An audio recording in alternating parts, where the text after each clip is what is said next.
guys. How's it going? I forgot I was in charge of doing the lead in here. I'm joined by Sean Green and not Will Stewart over there. Welcome back to the Women's Choice Challenger Series. I'm Nick Teixeira, joined by Sean Green. Welcome, everybody. We got a great match here for you tonight with some very talented ladies, and I'm excited to be calling the games with my good, freshly tanned friend over there, Sean Green.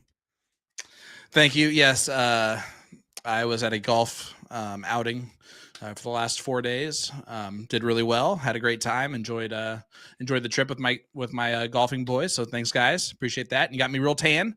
And my 25% Italian doesn't burn me. It just makes me real tan real quick. So luckily, fighting strong. And you look like Casper. Yeah. Casper, if he dropped out of college and started streaming darts. That's the whole joke. That's it. I mean, that's the whole joke. That's you in a nutshell. Man, I'm excited to be here. It's great to be back here for week number 3. We've had some great weeks so far. Last week, of course, making history, the first last leg decider that we've had in the WCS history. And of course, Caitlin Myers getting it done there, but I'm excited for this week. Carolyn Ngugi is an absolute sweetheart. She is someone that when you talk to her, whether in person or online, she is got the sweetest soul that you could ever meet. Playing out of Tacoma, Washington, All Season Sports Pub. Second week in a row that we're going to see that. Her nickname's Lightning. Vendor is WWDL. She's been playing for 6 years. Her average is a 3.10 in this WCCS. With a 50% win rate. So she's right there in the middle. She's throwing those Dart Militia Trident 20-gram darts, and her partner is FKL, Friendly Kevin Luke, getting it done here. She also has 2 9 marks, 10 7 marks, 13 5 marks, and 30 games played, which is the most amount of games that any competitor has played so far to this point. Nick, it's going to be a good one. Yeah, it certainly is. And Caroline is so excited to be on the show. She's someone that, and you guys have seen her interview later, really talks about how the other women that have been at the top of the game really inspired her. And it's a really cool story that we got a chance to hear. And hopefully you guys will enjoy that too. But taking a look at our other competitor tonight, Jami Nowak, coming up to the line here. That's a nickname Angry Little Person. I did not make that up. That was given to me. Vendor is the Mid-State Amusement Games. Location is Walkabout. Been playing for about 20 years, averaging currently a 3.48 with a 55.2% win rate. Throwing those Viper Astros 16 grams. Actually, it was about to be mystery darts, and she finally said, oh, wait, these are the darts I've been throwing with, because she has been throwing them all 20 years. And then partner Scuba, Steve Diker, which is, of course, a good friend of our show here. And it's going to be set to be a good night on the board here for the Women's Choice Challenger Series. What do you think about that? Yeah, absolutely. Jami Nowak is going to be, it's our first time ever seeing her on our live stream here. And she's going to be someone that you're going to be surprised at her talent level and just how good she is. 3.48 NPR is 0.38 above Carolyn Ngugi. And right now, Scuba Steve averaging a 4.92 versus Kevin Luke's 4.86. So I think the advantage here is for the Wisconsinites playing at Walkabout. But that's why you play the game. Anything can happen. I'm excited. I'm ready to go. WCS, baby. No Will Stewart. You kidding me? Oh, let's get going. Yeah, it's going to be a good time there. It looks like they're just finishing up the practice game on the board here. Guys, you're on air. There's people at home. The fans are excited. And guys, I see all of you in the chat here giving us some love, giving us some support. And are they actually playing? No. That's a practice game. They're still in there. So okay. They are loading in from the practice game. Don't worry. We didn't miss anything yet. But I do want to say appreciate each and every one of you for the kind words. Will Steer in the chat saying lobster red tan. Yeah. R.I.P. Red Lobster. By the way. It's really not a lobster red tan. It just looks like that on the stream. It's actually very beautifully tanned. There's no, like, I was outside in the heat again today. No feeling of like hotness, like you get when you get little lobster red on the skin there. But if you've never watched before, let's go over the format and the specific rules for the Women's Choice Challenger Series. Double elimination style tournament. These players both have one loss at this point in time. They play a race to 9, best of 17 legs, all cricket, with a cork or 3-dart count up to start the match. The loser of the previous leg will start the next leg after that. If either team is down 3 or more legs, they will continue to go first until the deficit is reduced to 2 legs. That is the PBD player advantage rule. And if we go the distance, and we go for speed, players will cork for a start in that last leg decider, and it will be the women only throwing in that last leg decider, which, again, last week we saw for the first time with a 5.21 out of Caitlin Myers, by the way, in that last leg decider. I mean, it is exciting stuff. I'm excited for this. Hopefully all of you tuning in with us are excited, ready to go. Hit that like button, hit that share button. Let everybody know we're getting ready. Do you see a comment here from Keith Williams saying, good evening, gents. Want to say a big shout out to Dick DeShare for doing a great job this weekend at the Cherry Bomb, doing most of the stream by himself. Well, that I do appreciate the kind words, but do want to give shout outs to the producer, Jeff McMahon. He was on the 1s and 2s. I was just the not so pretty voice, but do appreciate anybody that tuned in to USA Darts this weekend and Eagle Eye Sports as well, if for Will's Darts for Kids event that he was streaming out of Shawnee, Kansas at Sharks. Yeah, absolutely. And it's always great to see my friends doing all this outside stuff. That's always great to see. And it's tough to do commentary by yourself. I know Will knows that very well. I know now you know that very well, Nick.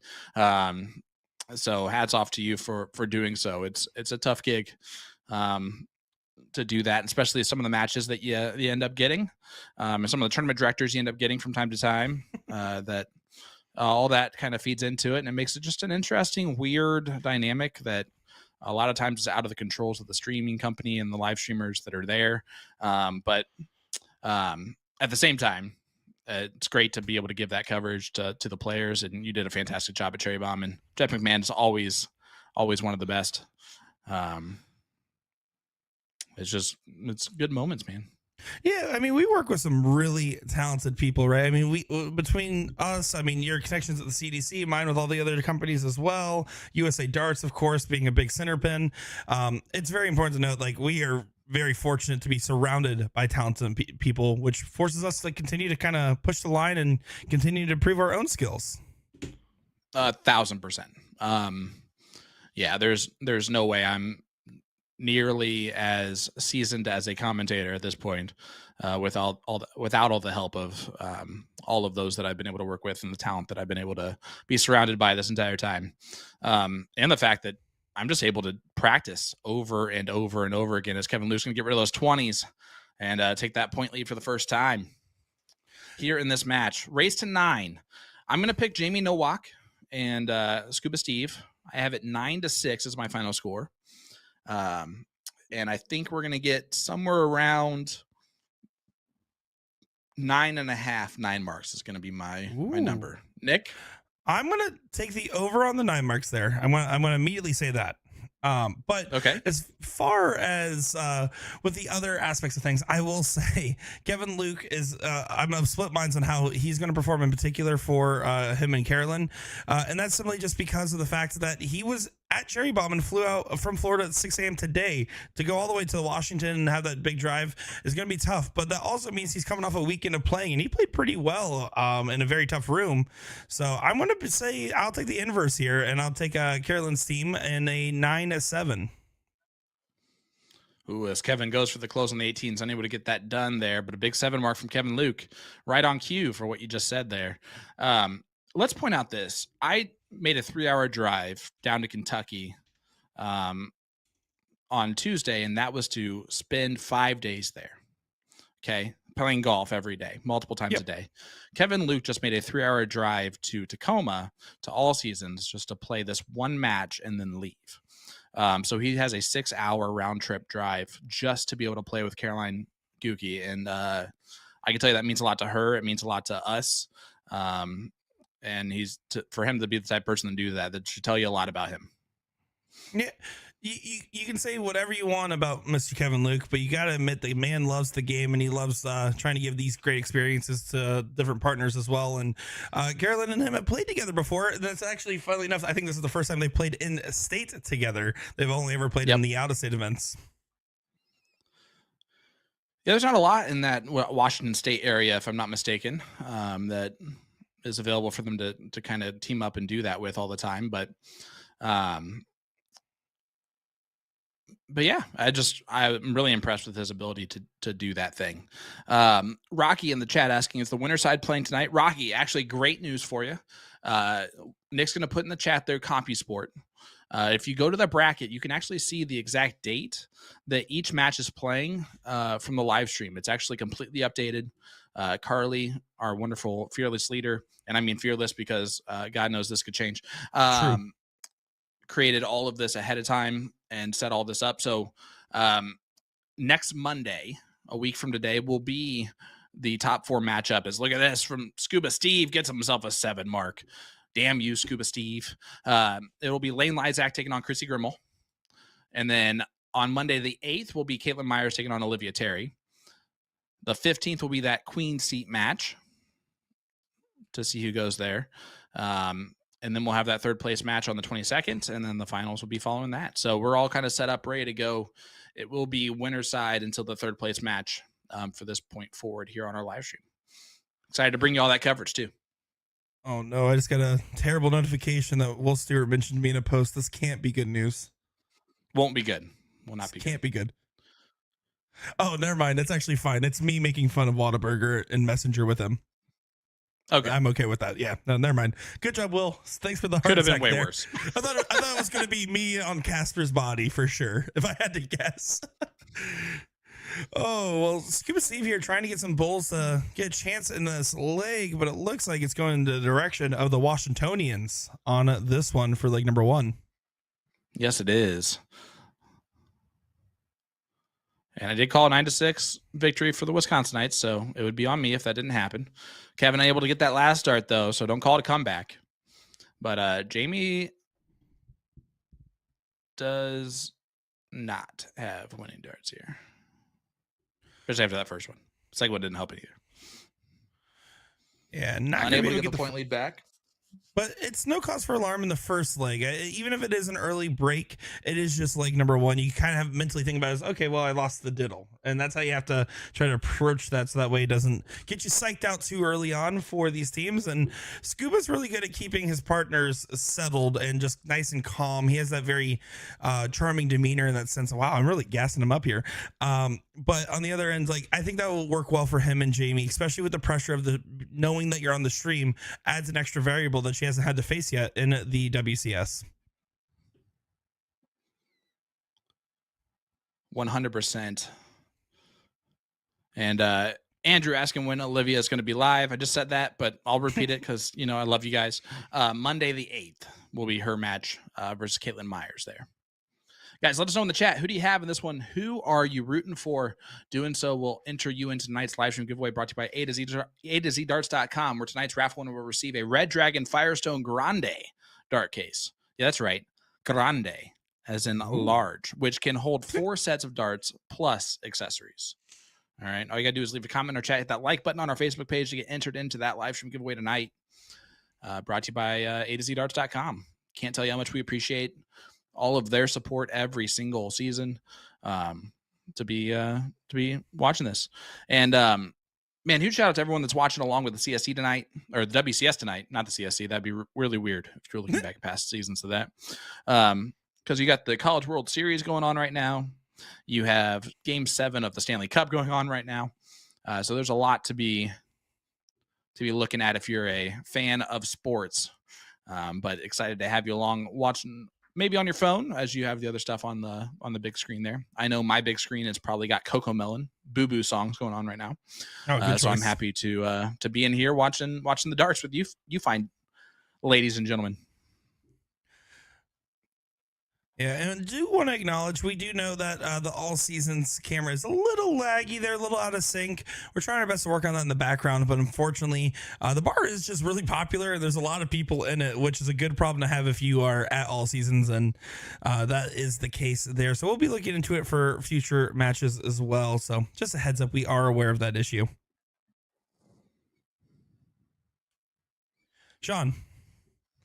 Yes, sir. World Cup of Darts. What are your thoughts on it? Coming up this weekend. Oh, I mean, it's definitely one of my favorite formats of darts ever because you never see these guys play with partners. So that's always going to be a great time.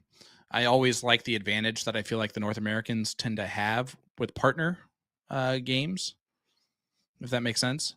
Although it doesn't really seem to pay off at all every year, but I like thinking that that is an advantage that we have when it probably really isn't. Um, I think that our players, both the Canadians and the U.S. players, need to improve their form a little bit to really compete. You got some top notch teams, and if there's any final year to win this, where it's open to every country besides England, it is this year, because starting next year when it becomes Luke and Luke as the team, just look out forever. So Just Luke out if you forever. want your best chance to win, just Luke out forever is another 6.0 from Kevin Luke, and they're up 2-0, both against the throw here early on in the WCS. Yeah, pretty interesting dichotomy early on here. Getting back-to-back break of throws is definitely what you would want to do for your team to start it off right. And they just need to continue to follow that momentum here. On the other side of the affair, you just can't have the alarm bells going off yet if you're Jami and Steve. Now, once it starts getting a little bit further away from you, it could be that troublesome thought. But it's just right now, all you're thinking about is get that first leg on the board and then see what falls your way. And also in response to the World Cup there. Yeah, I would say right, the team that we're sending out here, specifically referring to the US team at least, is probably our biggest what if team, as in what form are we going to get and how will it portray? Because when both of our guys are on, I would say they're world class to the truest sense.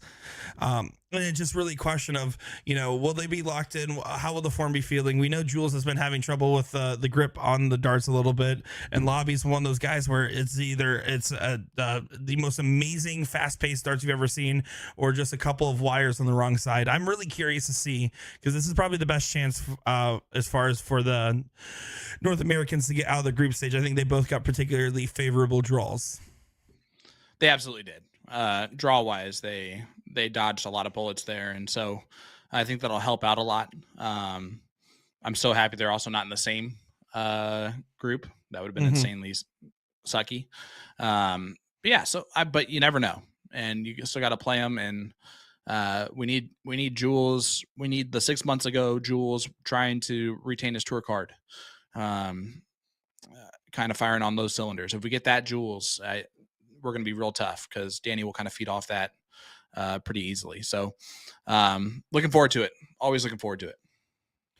Yeah, Eric Kneebone, we can see your messages. I don't know about your messages, like if you're actually like messaging us, can't see those, but we can see these. Do got an update here. Looks like Meredith McGee's team did win their match tonight, 9-6. So yeah, and that means that Heidi Nelson's team is eliminated in this week 3 matchups here. So that is the case for your first update tonight. Let's see. I don't know if there's any others, but if there is, we will try to get our updates here for you. Well, here we go. Carolyn's been throwing really well tonight. I will. I mean, she has single-handedly been throwing well above the average that she's been throwing so far this season. As Scuba Steve with a big 6 mark there, great last. Yeah, I mean, it's one of those things where you get on the camera, you get on the stage, you've been looking forward to this opportunity, and it's given to you. She's one of those girls that is keen to capitalize. We've seen it in the women's CSI as well over in TOC and these other events. She's just not ever afraid to rise to the occasion, and typically will try to play up when she can to the best of her ability. Yeah, and right now look at this. Just firing on all cylinders right now, keeping her team in this. Out shooting Kevin Luke by a little stretch there too. But Scuba just solid. Yeah, Scuba's playing some very, very steady darts here. And to give Jami credit, I mean, she is doing a good job of hitting those supporting darts in this leg to make sure, hey, you know what? He has the hot hand at the moment. I'm going to go ahead and make sure I get these secured closes, these couple marks here at the points left and right. And there will be her moment where she really gets the team set. And it also, she started off this game right. I mean, she hit a 5 mark on the open to get them going. And that's one of the most important factors of this is setting up yourself and your partner for success. Great last start there from Jami. Scared me a little bit with the first two. And Caroline here just going to be on the outside looking in, but she's feeling good, isn't she? She's throwing great. All right, Scuba, 3 bowls. If you missed the first two, you got to bail. Yeah. Uh-oh. Big moment. Oh, no, Scuba. No. Kevin Luke can take this out. A big uncharacteristic miss from him. Kevin Luke is going to be keen to make this hurt. Didn't get the big one. Does get the point lead. I'm almost of the mind just to put the pressure on Jami and try to leave her the hat trick and set up Carolyn there after the first start and go for the single 18 to 20s. I would have been curious to see how that timeline would have played out, but it might be a moot point here. Depends on what Jami does, especially if she points a lot. You almost think, what if she did go for the close, or if Kevin did go for the close? You're not wrong.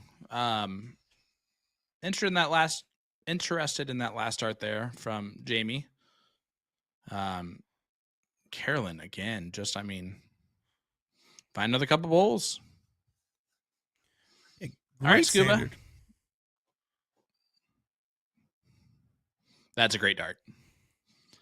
And the Wisconsinites do get on the board here. 2-1 lead. Yeah, Scuba diving in on the bowl. The team from Washington is going to go first here in leg number 4. So Ngugi up 2-1. Yeah, well, will she take advantage of the start here? This will be her first time getting to see her go first in this match. This will be a big moment here. Again, it's just about applying that pressure. If you can hold your throw, you already have the leg advantage. This could be something where you just have to play on the defense when you can and see if you can stop the bleed, right? Make sure to stop this early and put the pressure back on the Wisconsinites. Oh, that was unlucky on dart 3 there. Flighted the wire over into the treble 5. So an opportunity again for Jami.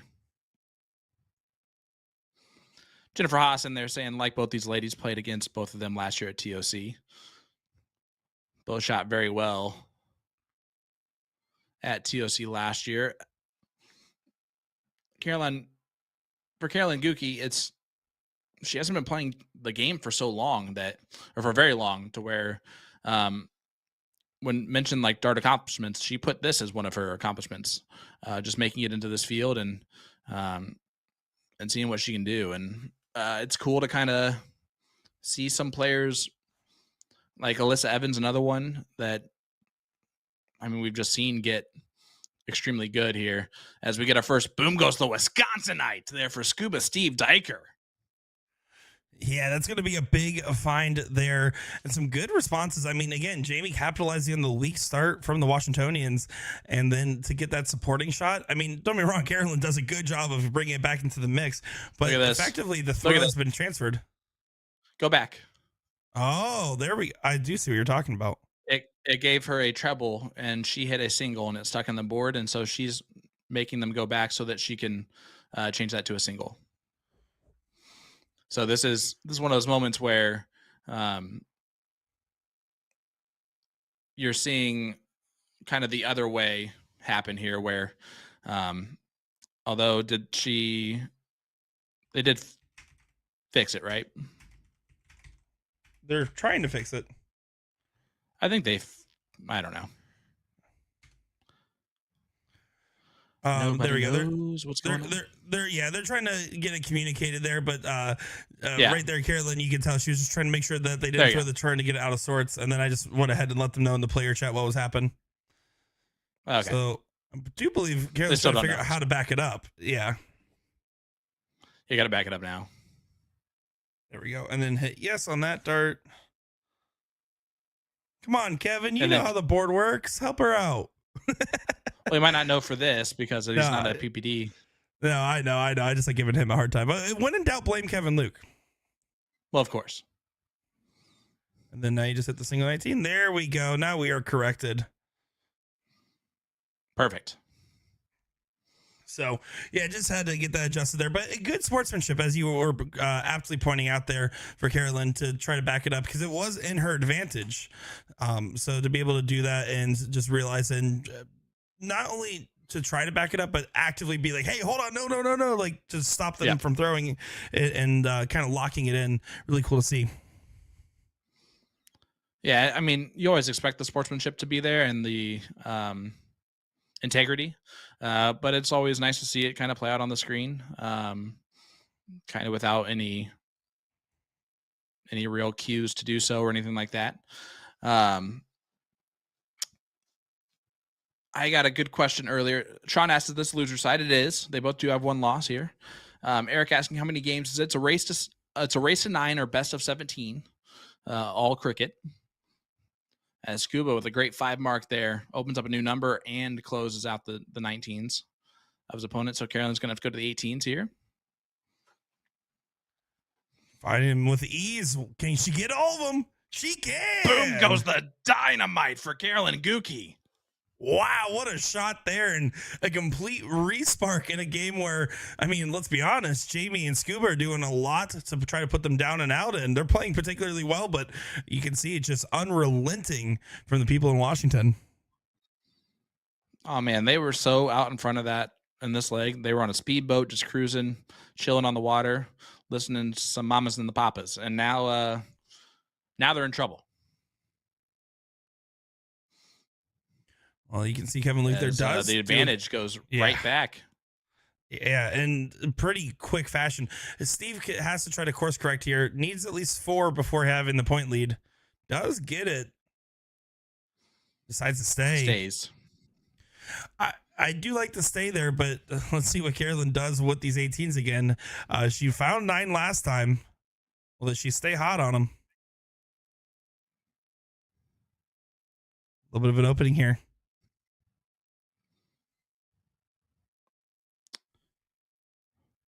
Yeah. I was just going to say, did see a comment here from Jason Smith saying, you can't back it up when you pull your darts. That is absolutely true for your traditional PP defense. This is, again, the case here where she was just trying to inform them. We're on the live stream, and I can see both camera point of views. It's a little different, but you're absolutely right. If this does happen to you and you're playing in a PPD league or tournament, Jami hits a big 6 mark there, by the way, a massive shot.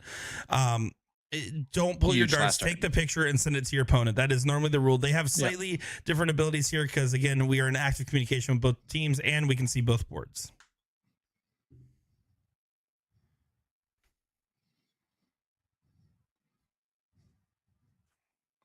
Great first start from Scuba. He's going to move.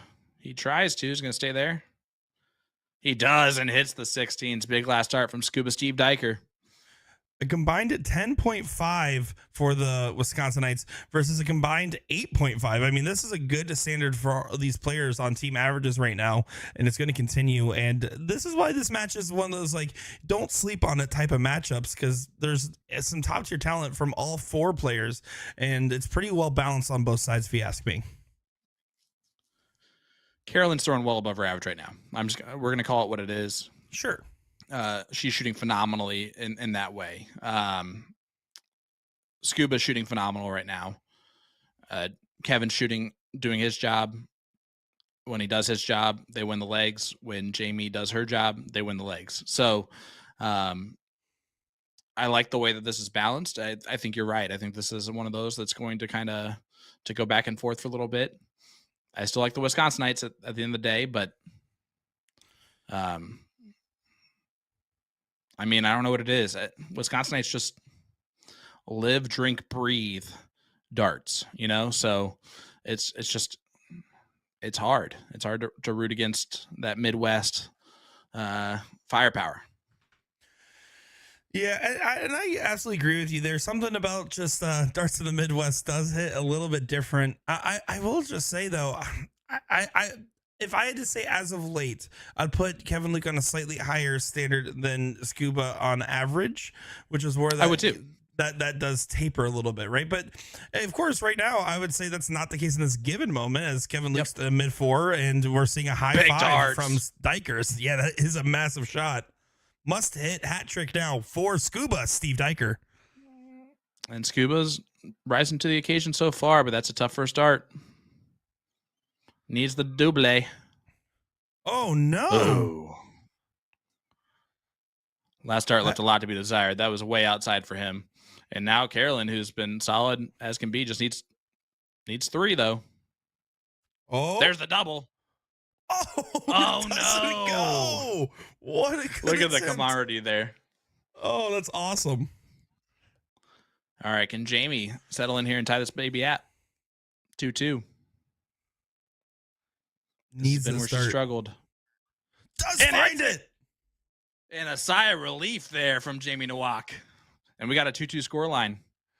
Yeah, good course for correction here for both teams, honestly. I mean, you started off with the Washington team really going and swinging, and then the Wisconsin Knights to be able to bounce back. This is definitely going to be a tug of war type of match tonight, as we do see Jeff McMahon tuning in the chat there on 1080 Live saying, can't believe you still have a voice. The secret is cough drops, everybody. That does tend to help. What's up, brother? Hope you're doing well. There's a 5-2-1 start from Carolyn Ngugi, sorry. And opening again for Nowak. And this is where she did really well in the last leg. She opened up with that big 5 mark in response to the 1. Can she do so again? It's going to be an awkward dart. She has to get underneath it now, but does do so. It. Oh, big how about 7. that? She has been fantastic on the 20s. I'm telling you right now, it's got to be a key to the team from Washington. They have got to get rid of those 20s when they're given an opportunity to. Yeah, and we've had. Mm-hmm. You go ahead. I was just gonna say, you can see from Kevin Luke there, he always kind of has that pretty quick form. He's not very slow at the pace of the line, but it's one of those things where you can tell, I think a little bit of the fatigue is getting to him right now. And Scuba Steve looks like he's fully rested. I wouldn't be surprised if he got like a full-blown massage before coming in tonight. He looks relaxed on the board. Listen, you live in a place where you can get fresh cheese curds whenever you want. You're going to be just fine in life. So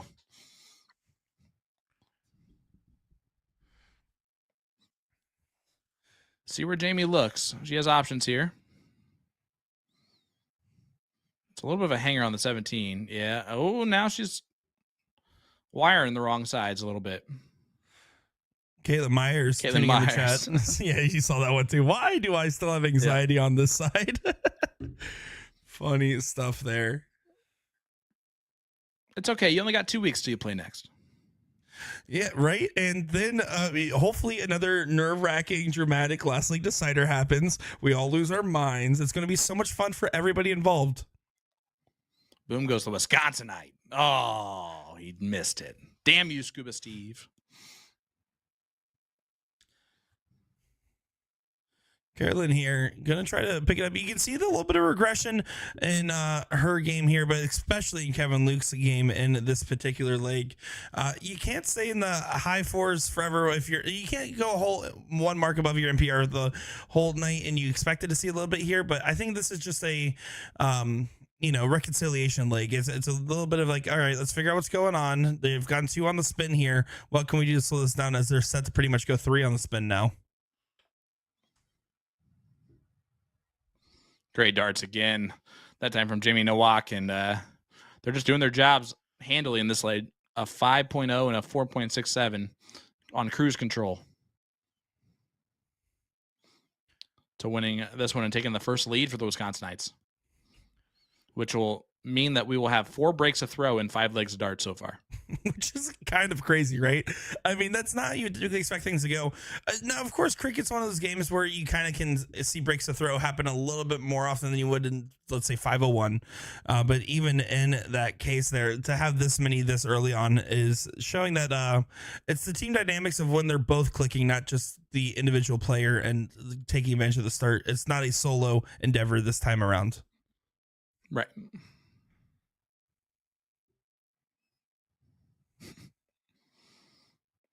And Will, who's not even supposed to be here tonight, is in the chat arguing with Ram. I mean, have you guys tried Sonic's ocean water? It definitely knocks the socks off of anything that Whataburger has to have. There As you go. Jamie Nowak does Jamie get that there. does take it down, and a little bit of off leg for the Washingtonians, but also taking advantage of it is the Wisconsinites, and they take a 3-2 lead now. 3 on the spin. Yeah, let's see if this will change. The first thing that needs to change is Carolyn needs to try to get a little bit better of a start here. We saw the back-to-back 1 mark starts. This is not going to be one of those. Great darts there from Carolyn. Great darts. Tony in there saying that's a bit of an unusual stroke that Carolyn has. I agree with that. She kind of does like a little pump there, and I think that she might be left eye dominant with the way she takes back her darts. But you can see that the rhythm that she has, though, is absolutely perfect. It works out well to her advantage there to throw with the rhythm that she has. Hey, Nick, make sure that you celebrate this June with the new A to Z Darts Dart of the Month. Get 10% off and a free dart accessory pack with every Win More MVG authentic darts you purchase. Plus, you automatically get entered into a raffle to win a set of MVG 85% darts and a signed MVG player card. It's pretty awesome. The giveaway ends July 1st, and good luck to everyone there that enters into that. You can also enjoy an additional 10% off closeout darts as part of A to Z Darts Summer Splash Sale. While you're at it, shop the new Win More Mini 2024 launch, the Shot Red Line launch, and Cali West V2 dart barrels. Lastly, make sure to check out their blog for 3 ways to remove broken dart tips from your soft tip dartboard. Just head on over to A2ZDarts.com for all of your darting needs. Could have said it better myself. So you could have said it better yourself? You decide what I said. All righty, Jamie here stepping up, and the opportunity, if she can get that first start in that trip, she'll get a swing for those 20s, and that's going to be the goal here. First start going high on those 9s, but does correct. It looks like she wants to stay. Well, everybody knows that woodchucks don't chuck wood with their teeth. Where they chuck wood with? Don't worry about it. We know that Sally sells seashells by the seashore.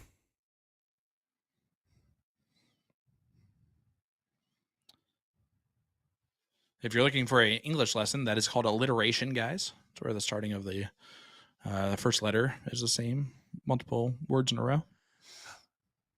That is correct. Thank you, English teacher Sean Green. We haven't talked about it in a while, but going into like the school year for you and coming up here, right? I mean, like, what goes into like running a middle school dart club for that next generation? That's a great question. It is summertime, and I don't answer any questions about school during the summertime. Well said, Sean Green, everybody. He never went to improv school. He did not yes and me once tonight with anything I've done. That's not true. I've not shut you down the whole time, have I? I don't know. I felt like I felt shut down after he called me Casper at the start of the show. Well, to be fair, you look like Casper. I don't know. I'm gonna guess it's definitely the camera. It's nothing to do with you. You live in Florida. It's kind of impressive, actually, that you look like Casper when you live in Florida. So I think it's like when you swing a golf club super fast and your bowling goes like 1 foot. Like, that's actually impressive when it happens, like in a weird way. Oh, what big 6 mark there from Scuba. That is a big 6 mark, but he needed at least a single on that last start to regain the point lead. Carolyn here has a big opportunity. She likes to play a little aggressive, but yeah, she might take an early shot here. Yeah, she is. Then it goes back down. Paul, we're not off the rails yet. What are you talking about, Wills? I was going to say, this is actually fairly on the rails for this point in the match. I did rewatch some old CSC match footage. I was actually filling in Jeff while I was Jeff was missing out on some inside jokes. I'm like, hey, if you're curious, this is where specifically we started with the Chives one. So sorry, Austin Braswell, that was during your match. And we started talking about that one. We started going through some other old clips from the past. And let me tell you, we've always been off the rails since the start of the show. In fact, I would say, other than maybe the very first episode where Sean and Will met each other 30 minutes prior, we've been off the rails ever since. Listen. Larry sounds like he is very Irish, first of all. As he says, there are two colors during summer. It's Casper and Burnt. That is about as Irish as you get there. Murphy Darts saying, what's up? Checking in from work as usual. We'll appreciate that, Murphy Darts. Thanks for tuning in. Danny has a good question. Hello, guys. Old darter here. Need to figure out online darting. Any tips for left eye dominant right-hand player? My first tip is to watch Phil Taylor, as he is the greatest of all time and known as being a right-handed dart player that is left eye dominant. It is definitely to your advantage to set up your aiming point on your darts with that left eye. So bring your darts kind of across your face a little bit, just to kind of keep that aiming point correct for you. But the main thing I would tell you is, if you know that's the main thing, that you're a left eye dominant player as a right-handed player is definitely something that, if you don't have that information down, it's hard to make corrections to your throw to work that out. Yeah, Phil Taylor, definitely.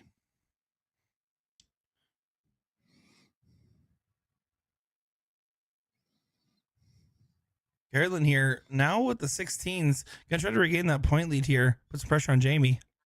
But with not being able to do so, this is 3 clear darts for 2 marks needed on the 16s for the Wisconsinites.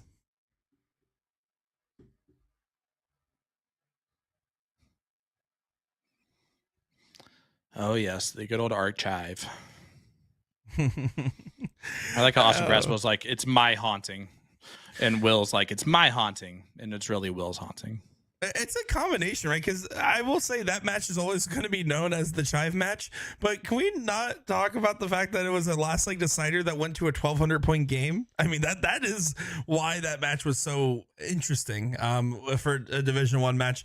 Because oftentimes you kind of see these last leg deciders, they either really great matches or they're the worst game from both players, and in that case it was the best game from both players, and no one will ever remember that because of the fact that Sean decided to bully Will about chives. First of all, no, it has nothing to do with my decision making. You started it. Was Will starting it by saying our chive. That is not my fault. Okay. And then he doubled down on it. That's what really the problem was. They doubled down on it instead of just being like, I don't actually know, I guess, how to pronounce that word. Instead, he was like, it must be a Kansas thing. And as soon as he said that, it was over. No, I agree. He did double down at the wrong point. But let's remember too, when he said archive, he also still continued to talk for about 45 seconds, and then you chose to bring it back up. Everyone else had forgotten by that point except you. Bianca, I would tell you to not throw that way. I would definitely throw with your right eye. She did say she's blind in her left eye in the chat there for context. So definitely not left eye dominant would be my suggestion on yours.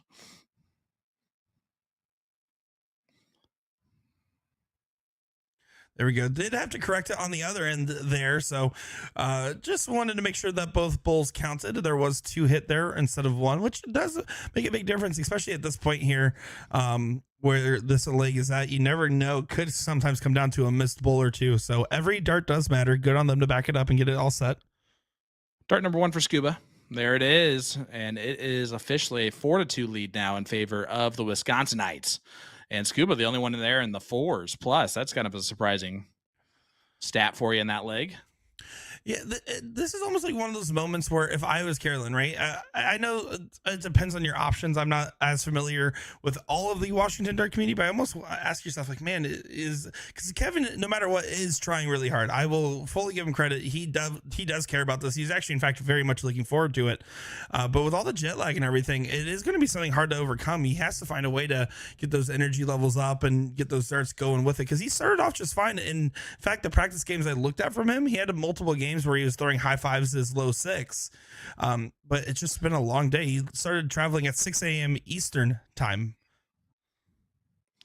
Yeah, and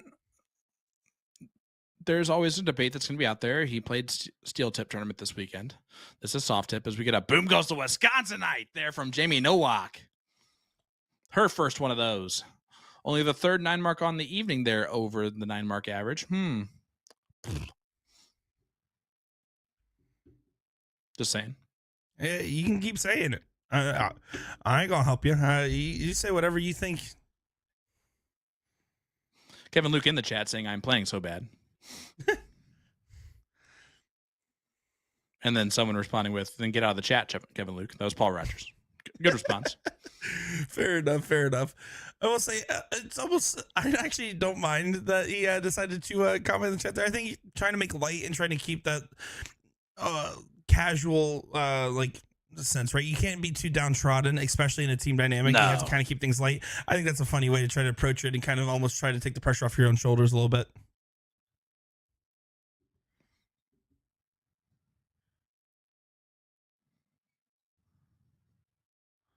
And also important to note, like right now, what we're seeing on the secondary side of things here for the match is that Kevin and Carolyn hanging out next to each other. They're having a good conversation. They are personally gelling really well right now. It's just Kevin trying to get the darts to gel with him as well. And he was shooting so badly, but not anymore. Boom goes the dynamite there for Kevin Luke. And look at these averages in this one. An 8, a 3.5, a 6, and a 6. Yeah, this is definitely an incredible standard here. Scuba has to stay now. Does find a 7, and that was a big last dart there because it does change the shot significantly for Carolyn. And Carolyn with a great first start. Never even thinks about moving, and I love that. Yeah, I think so too. I think that puts a lot of pressure on the inverse here. Now, of course, Jami only needs 2 singles to regain that point lead, but she has to regain that point lead. This is a tough game going into the break here, and I feel like it's going to be a big momentum gainer for whichever team comes out on top, and it could be any team, but that might be a crack in the armor here. It is with Kevin coming up. This could be over with. It won't be, but he'll at least get the close on the 15. So the shake of the heads there. Yeah, but now game shot available for Scuba. Yep. Double, treble 16 would be the look here. Not going to go. Not going to do that. Has to set up Jami here for a shot. Oh, yeah, I like the last start. I like that too.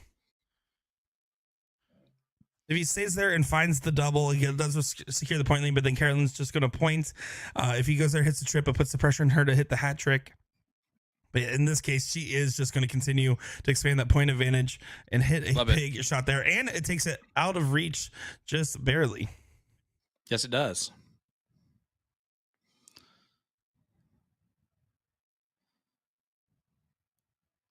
Almost unlucky that second dart didn't find the 16 as well.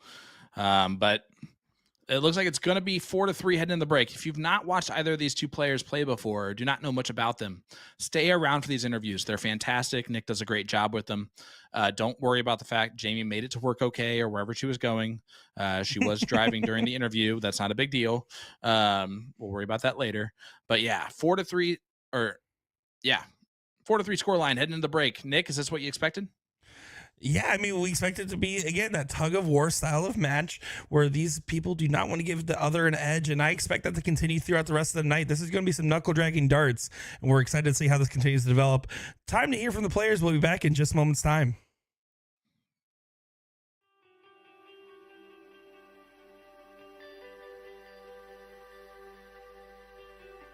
Jami Nowak, The Walkabout, and Midstate Amusements. Well, Jami, welcome to the Women's Choice Challenger Series, and it is a pleasure to have you on our show here. For those seeing your face for the first time, can you tell us a little bit about how long you've been playing darts and what got you into the sport? I've been playing for about 20 years, and I started dating a guy who shot, and he got me into it, and then I married him, and I stayed into it. Certainly. And now, looking at your run this season, week 2, you had a tough matchup against Lane Lysak. Can you talk to us a little bit about how that match went? I actually thought we shot really well. It was head to head the entire time. There was no saying who was going to win, who was going to lose each match. She's an amazing shot, and we just fell a little bit short, you know. Tonight, your partner, Steve Diker, can you talk to us a little bit about your team dynamic and why you chose him as a partner? He's an easy guy to shoot with. First of all, he's very laid back. He's a laid back shooter like I am. We don't talk a lot, so that's one thing that me and him have in common. But we've been friends for years, and it was just one of those things. He asked me if I was shooting the first season, and I wasn't going to at first, and he's like, well, let's do it together. I said, okay.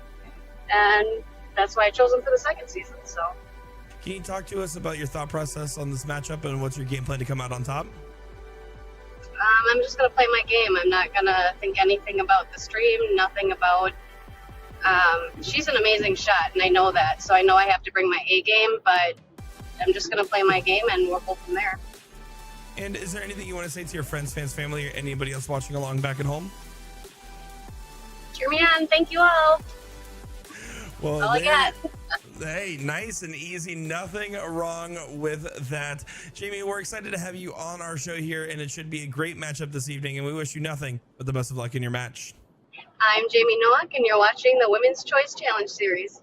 Let me tell you about A to Z Darts. We're a specialty dart store with over 10,000 different products. We create in-depth videos and blogs to help improve your game and showcase our products. I'm Jen, the creative director for A to Z Darts. I've been playing for over 10 years, and I've traveled the world competing in and promoting the sport. Guessing right now you're pretty interested in our resources? Learn about form, scoring and grouping, checkout methods, and much more. Visit a-zdarts.com or follow us on social media at azdarts today.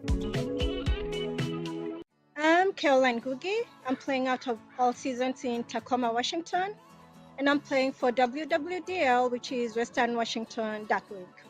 Caroline, welcome to the Women's Choice Challenger Series. It's a pleasure to have you back on our show here, and you've been having a good run this season so far and fighting along in a very tough bracket. But before we get into it, for those that are seeing you here for the first time, in week one, you had to play a tough opponent in Caitlin Myers.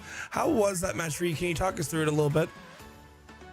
Caitlin is absolutely been one of my best friends, I can say, and so we hyped ourselves up before the game together, and I'm like, let's do this, win or lose, let's do this. And it was one great match where you could not afford to lose. And so it got to a point where I'm like, it was one of the hardest matches that we've ever had to play, and they prevailed 9-7, but it was a great battle.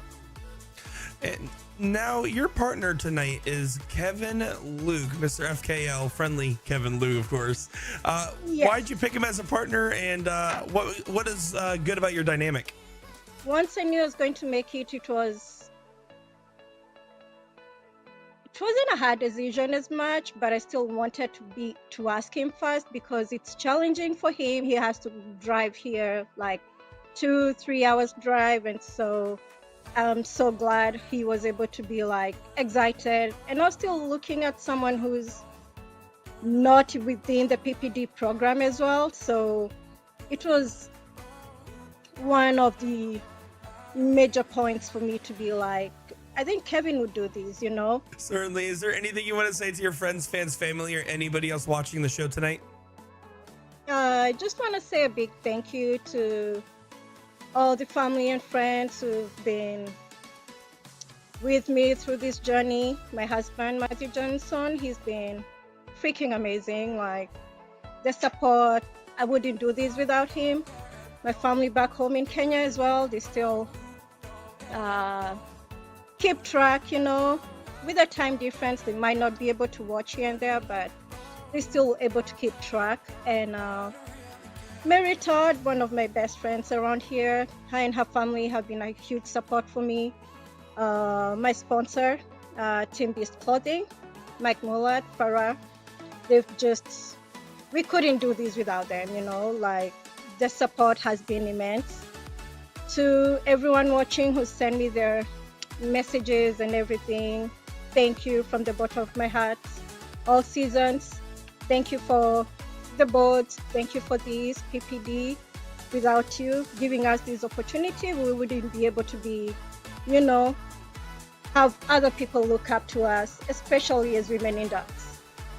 Well, we are so excited to have you on our live stream tonight. It is going to be a great matchup and a very hard fought matchup indeed. And all we can do is wish you nothing but the best of luck in your match. Caroline Ngugi Johnson, and you're watching the Women's Choice Challenger Series.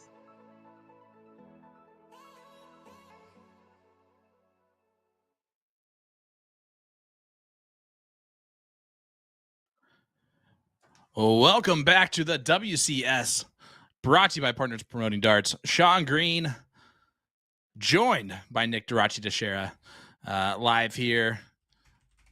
Well, virtually live. I'm in Indianapolis. Nick is in Davenport, Florida, and if you don't know where that is, there's a reason. And Scuba Steve Diker and Jami Nowak playing at What About? In Green Bay, or Walkabout, sorry, in Green Bay.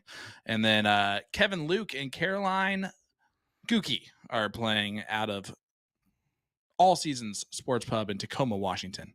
It's a 4-3 scoreline in favor of Jami Nowak's team. And we're gonna have a good finish here. Nick, so far we've had a lot of stuff going on. How are you doing? I just loved how many different types of pronunciations and different words you were changing out there. That was phenomenal. Jomi is crazy. No, I'm doing great. I mean, come on. We're talking about darts. We're watching some great ladies do some powerful things and watching some boys do some good job in the supporting roles. This is exactly what we want here in the Women's Choice Challenger Series. This is what it's about. A nice competitive match between some girls that really are playing for the love of the game and some guys that are there to support the girls in their areas. I love it. Love it. Well, listen, they're playing for the love of the game. Don't get us wrong here, but they're also playing for quite a bit of money. First place in this overall tournament is $2,500. Second place, $1,500.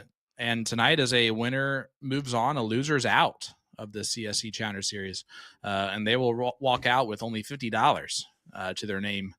And this is the last step before the money bumps up, right? So they get half their money back if they lose tonight. If they win tonight, they're already up 50% on their earnings. So there's $100 to get in, it's $150 to 7th, 8th place, which is where they would be resigned at, and moving forward towards that $2,500 final prize. Yeah, and I mean, don't be wrong. The prize money always weighs heavy on anybody's mind. I don't care who you are. You're always going to think about just a little bit. But what was interesting in Jami's interview was talking about how she almost didn't play season 1 of the WCS because of the fact that she felt like she wasn't sure if she was ready, and in combination, not sure if someone would play with her. And Scuba Steve Diker going and saying, no, let's play. Let's go ahead and do this. I think has instilled a lot of confidence in Nowak's game. And it just shows that these ladies here, it's about trying to continue to build the women's games. That's one of the core values behind what the show is supposed to be, is trying to do different types of formats to not only excite the PPD viewers at home, but also to incentivize more ladies to get involved in the game. Yeah, and there you go. A lot of people are correcting me, so I'm going to go ahead and call it out myself. I apologize. Walkabout, not only did I get the name wrong, but it's in Sheboygan, Wisconsin, which is about an hour south of Green Bay or an hour closer to me. Here in good old Indianapolis, Indiana. Do want to let you know it is called Walkabouts in Sheboygan, Wisconsin, by the way. Thank you, Nick. I was unaware of that until you just mentioned it there. Glad to be of service. Jami here, you're going to get these 19s closed away on this turn, or hopefully get some closed away on this turn. And does so with a good trip for Singh. Yeah.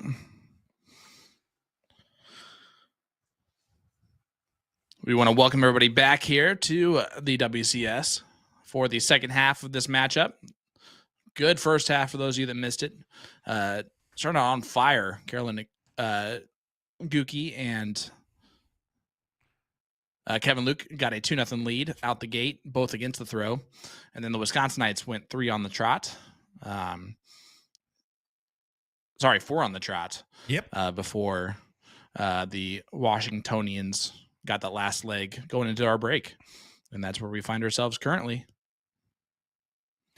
Yeah, I mean, and that's an interesting dichotomy in this, right? I mean, we kind of saw that early jump from one team and then a big stride from the other.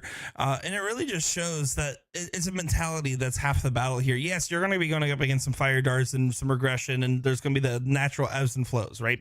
That's a given. But the difference is just when you and your partner can find a way to click together, that's when you see those big stretches where it's not just a leg or two where someone did something particularly crazy, but in fact, that 4-game stretch was because Jami and Steve were meshing together, just like Caroline and Kevin were in the first two. Yeah, 100%. And I just want to quickly point out that this is why I love working with Nick Teixeira, is because we get words like dichotomy, which are words that Will Stewart wouldn't even pronounce correctly. Oh, so I don't know if I can spell it, but IT. It's a powerful word choice there from Durachi. So well done. Thank you. When you bought your book of idioms, I bought an encyclopedia.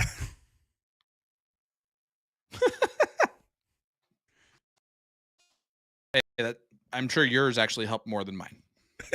I don't know. I still think about the wagon in front of the horse quite a lot. I'm going to be honest. It really is something that has been an idiom that I've applied to my life.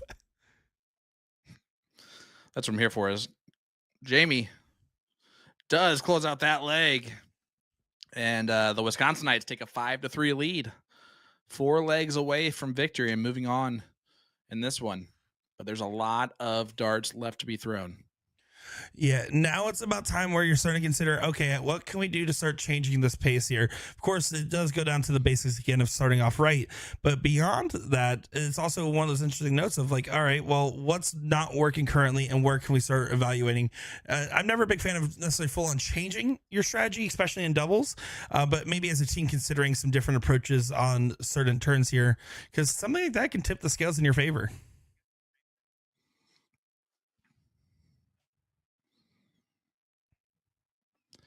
Yeah, and you're looking here. Jami has definitely settled her into her own here in this match. You saw the interview, those of you that watched them. She was driving in the car. It did not seem like she was real excited about this aspect of this WCS, if I'm being honest with you. Like the whole live stream, having to interview with Nick with his blue hair, and God knows what he's going to ask you, type of scenario. And so, so I think she came out of the gates a little bit nervous, if I'm being honest with you. Has settled in very nicely here. Scuba, I think, has been an absolute statue of support for Jami at the start of this. And now she is throwing fantastic darts and has been for quite a while here in this match. Definitely lived up to the 3.48. One of the biggest differences between these two teams is that Jami said in her interview, I like playing with Scuba because neither of us like to talk while we play that much, like other than what needs to be said. And on the other hand, I think Carolyn and Kevin are ones that like to have that extra level of communication amongst each other. And that complements both teams very well in very different, different tales, right? I mean, those are two different team. Now I'm thinking about like trying to use a different word than dichotomy, and I'm only thinking the word dichotomy, but it's two different dichotomies. Yeah.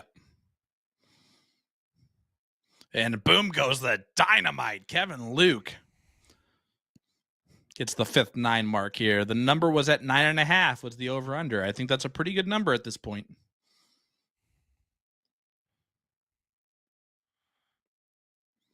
Yeah, you say it's a pretty good number. I'm going to say there's about to be a crazy stretch of 9 marks. And when that's right, I will take a $5 Venmo to myself.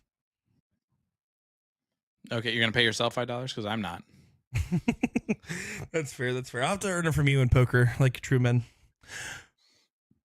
Jami, gonna need to get a house open here. What will she be able to do? Carolyn was pretty good on those 18s and previous goes. Just gonna need to focus on getting those close so that way her nor Kevin get a clear look at the 18s. Good marker on the first. Oh, but kind of gets away from her. Can she resettle? Doesn't do so. So this is a big opening for the team from Washington.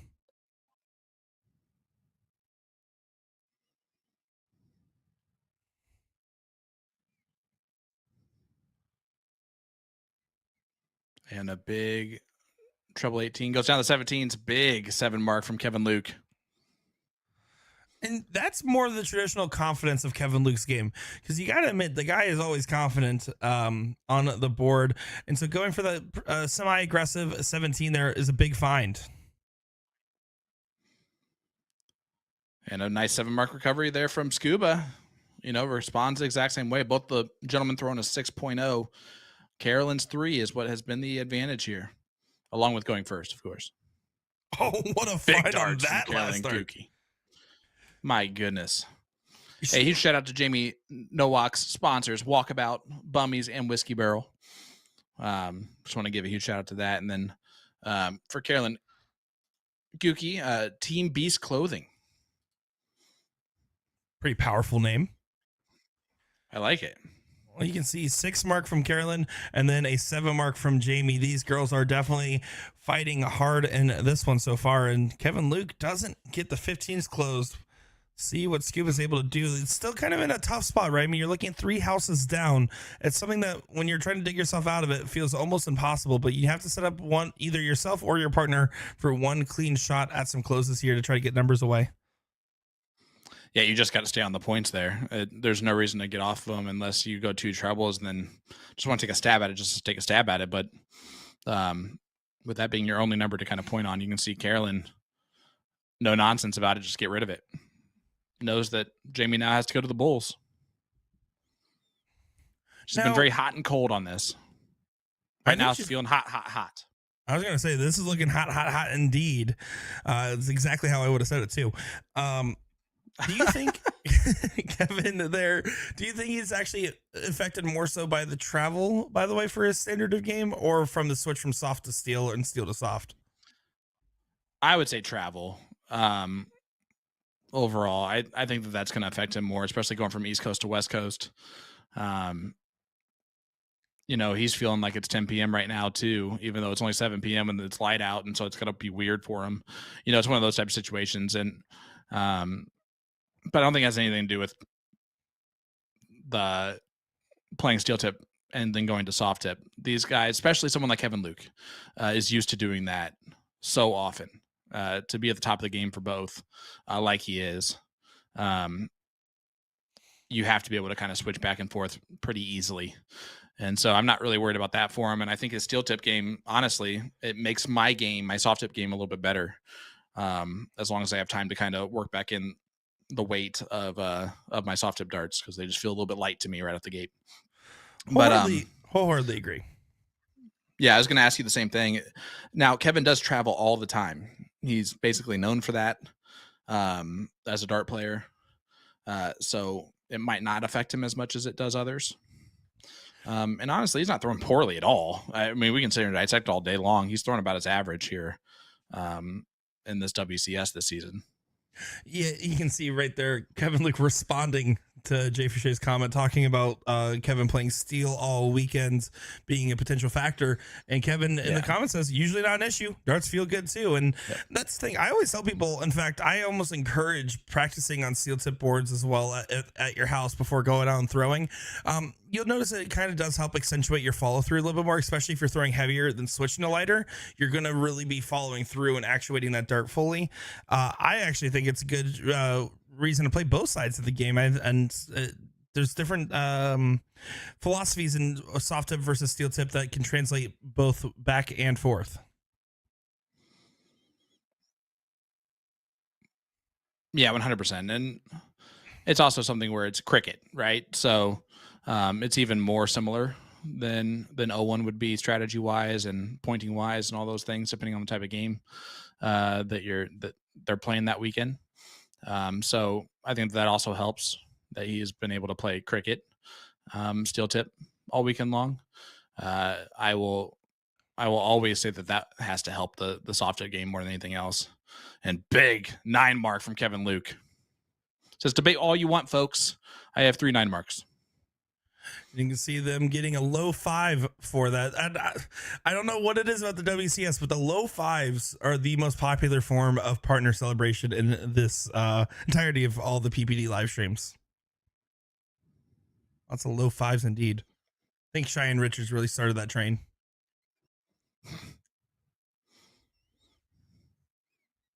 Well, I think she is taller than Ram, so I don't know. Ram It might usually be has just some to help platform out shoes Ram. or something going on. He's trying to help compensate. you stop it right now. He wears his kicks are always fire. You take that back right now. He literally went on my Facebook post yesterday and said I have helmet hair. I saw that picture and listen, it wasn't helmet hair. Your head, dude, massive compared to that body. I'm Because all the actually darting knowledge you in grew it. into your head. You grew into your head. Let's put it that way. Yeah, that's the other way to rephrase that is, man, you really gained weight to round out your face. Oh no! I said it the way I said it. And I took it the way I meant it. I already called you Casper. I wasn't going to make it any worse. Oh, that's fine. You're all right. Carolyn here, just regained the point lead with a single. She's been playing pretty aggressive on these closes. This case, she does find a 4 mark before considering the move. And I think that's perfectly fine there. I honestly wouldn't have minded if she stayed it up for all three. 18s versus 16s, it's just going to be a better pointing situation for the higher number.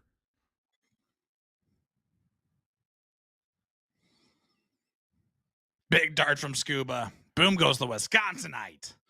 Scuba Steve Diker. Right when he needed it. Is Kevin going to go back? That's huge. a tough. Yeah. He kind of throws with a little bit more of a lob than most top level players do, which does not affect him at all. But it would if his dart is sitting there at the top of the treble 15. He's trying to fit 2 more in there. That's where having the firmer throw can really help you in this game. Oh, Jami trying to get composed, going for the 15s. Doesn't quite I like it. go, but I love that extra moment of composure. I love staying on for the 4 mark first and not just going after the first mark being a single. I think that's a great use of the board. Oh, look at this. And she stayed there for all of them. Did not get aggressive that time. I immediately switched over the 16s to look over there, and then the dart came back at the 15s. Yeah, kind of curious on that. And it's a question of who's going to take the shot first. They keep taking these opportunities, but so far no one's been able to successfully grab it. Kevin Luke is going to be the one to do so here. Yeah, I think so too. Their darts, big treble, does get it. Big dart. But Jami now the mix here. Winning darts. Well, not winning darts, but can definitely get built in there. That's in the bowl. That's a single 6. That's a bullseye. So they're gonna back that bad boy on up. Yeah, they're gonna go ahead and adjust that real quick here. See, Scuba was ready for it, and just nice and easy. Now, do you go to the 15 here and close it? I think that's a great idea. As Jami said, it does it. No, I absolutely think you do. I think it puts a lot of pressure on the hat trick. It leaves your partner 3 bulls. So a 3 to. I'll always take a 3 to 3 on the bulls, 4 to 3 on the bulls. If those are options, I will take them over almost any other scenario there for game winning shots. It's the most pressure intense shot. It's also usually a 50-50 coin flip, and I like taking 50-50s in darts where you can sometimes lose control. And Scuba got it on dart 2. He fired it in there and got it on dart 3 too. But 5-2-9 from Scuba Steve Diker, and they do win that one, edge it out, and it's a 6-4 lead now for the Wisconsinites. Yeah, and that was a very tough second dart there, right? I mean, with your dart hanging over top, you're running the risk of deflection. You can see he really did drill it, like you said. Put the full Scuba tank in on that dart. Crystal Lighter saying, I enjoy watching these amazing ladies throw. Us too. It honestly is a pleasure to do every Monday with this WCS. And wonderful in many ways. They're talented dart players first and foremost, but they're also very, very awesome people. Yeah, I'm lucky to say there's a lot of women in this bracket that I do also consider friends, and some even mentors in the bracket to myself. And women's darts is half the reason I got into it as much as I did. Yeah, my dad got me into the game, but playing with players like Chrissy Grimmel and Meredith McGee is what really got me in love with the game. As look at that, Kevin Luke loving those 20s for a boom goes the dynamite. Boom goes the dynamite. No, that one's for me. That one was for me to say. No, it was adorable. We did it together. Oh, that was kind of You're cute. welcome. Yeah. We phrase it like that. Speaking of Dynamite, Mhm. I don't know if you know this, but I do have a live stream show on Tuesdays called The Siege. And we have a pre-show every Tuesday where we have about a 15-minute conversation with our guest host. This week's guest host is Tori Gilstrap. Tori is a up-and-coming tattoo artist and a very, very, very talented female dart player from north of Indy. And so she'll be our guest host tomorrow night. And I believe that she is tattooing a dynamite stick live on air on my forearm. So you're getting a tattoo live on it. That is crazy feeling, right? I mean, that has to feel weird. How was this your idea? Whose idea was this? I mean, I'll take it. You know, I'll take credit for bringing it up because I don't think that she would ever do so. Be like, hey, do you want me to tattoo you live on air? I just think it would be like a weird question for anyone to ask anyone. So, yeah, I think I definitely, hey, when in Rome, you know, when you have a tattoo artist as a guest host, you celebrate those, especially a talented tattoo artist as a guest host. You take those all day long. Well, so, yeah, excited to have that opportunity, and it's been pretty much approved. So excited. A piece of CSC history and PPD history, making it on permanently to your body. That's pretty cool. I wouldn't know much. I don't have any tattoos, of course, famously. So it's really cool that you're doing it. And who knows? Maybe I'll have to get my first tattoo. Yeah, your first or second, or if third. You consider the one that you have or the two that you have to be actual tattoos or not. Don't know what you're talking about, but me either. So, but yeah, you see Tori's in the chat here saying, so excited. Yeah, I am too. I'm excited to see what she kind of draws up to do it. I'm going to think it's going to be a dynamite stick, probably. Well, it will. I just mean like how she's going to, No, I know. Artiste it up a little bit. Right now, but we're excited. Also, tomorrow night's match is a fantastic one. It's 4 great lady dart players. Ladies as well, steel tip. So just to keep along with the theme of the WCS, it celebrating female dart players tomorrow on the Siege as well.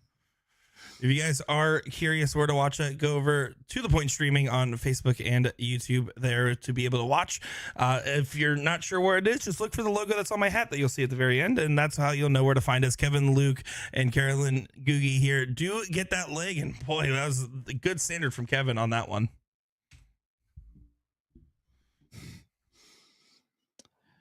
Yeah, great leg of darts. 6-5 scoreline. They still need to find a break a throw in there again somewhere. Does Carolyn's team. I think that it's definitely possible. They won the first 2 legs on breaks a throw, so it can happen. But this is a different Jami, and if Jami is still hitting these 20s, it's going to be really difficult to get out in front. Only 3 though. Yeah, that's going to feel like a reprieve if you're Caroline here, right? You're going to see just the 3 mark and say, all right, let's see if I can best it. Rising to the occasion, it seems. Just going on the wires for the second dart, and then last dart getting away from her just a tad, but 3 marks all around. Scooby here going to try to push the scale on this leg. Ooh, aggressive. Be aggressive. Be aggressive. Well, Scuba was, but we're going to see if it actually pays off. It will pay off indeed. 4 mark there. What Scuba effectively did was push them down to a lower value number by taking that aggressive shot there. And it could have hurt, especially if Kevin hit 5 or more. But in this case, right now, Jami can just focus on defending in the 20s, maybe getting a 3rd dart shot. The 18, she really feels it. Let's stay there now. Never mind. Whoa. Abort that mission. She did not go that route. I don't love that last start look here, especially because we saw a 9 mark already hit on the 18s by Carolyn. Yep. She has piled in 9 of those already. But aggression on both Scuba's sides.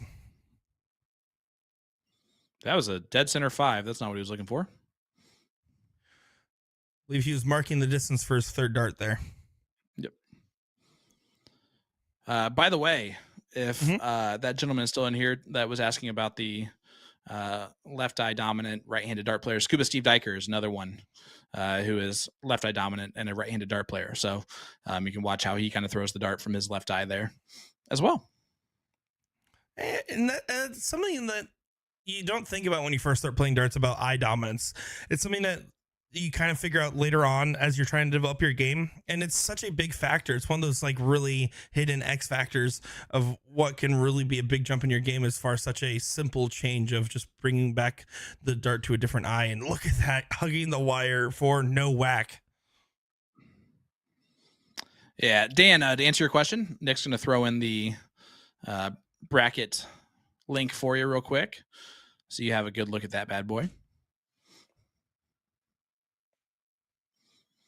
And hey, Nick, it's been a while, so might as well do this while we can. Do you know how to become eligible to play in major PPD events like the Women's Choice Challenger Series? Oh, yeah. Well, players become eligible for those by playing in PPD leagues and daily remote tournaments or DRTs. Leagues are starting daily, so get involved by going to dartstoc.com and checking out the map. That map will show any location with G3 boards within the PPD system. They are always accepting new members. Boom goes the dynamite. So if you're not seeing anything in your area, just have your vendor contact them on the website. From there, you can sign up for leagues on the website as we get to 99 marks. It doesn't take a ridiculous amount of games to be eligible either. Consistently playing one league a week will keep a player eligible for this event in the future. Again, go to dartstoc.com to get signed up today. And every time I do that spiel, there's a 9 mark in there somewhere. It is. It's actually encoded into the rules of the show that you have to hit a 9 mark if Sean Green's doing a spiel. Crazy ruling, honestly. I'm surprised more people haven't contested it. You want to know why people go 2 and out? It's because they don't do that one rule. So they get forfeited. Just kidding. Just in case anyone wants it to be serious, you know. Oh, this could be a big opportunity for Kevin. If he loads up this 15s here, he needs one more trip.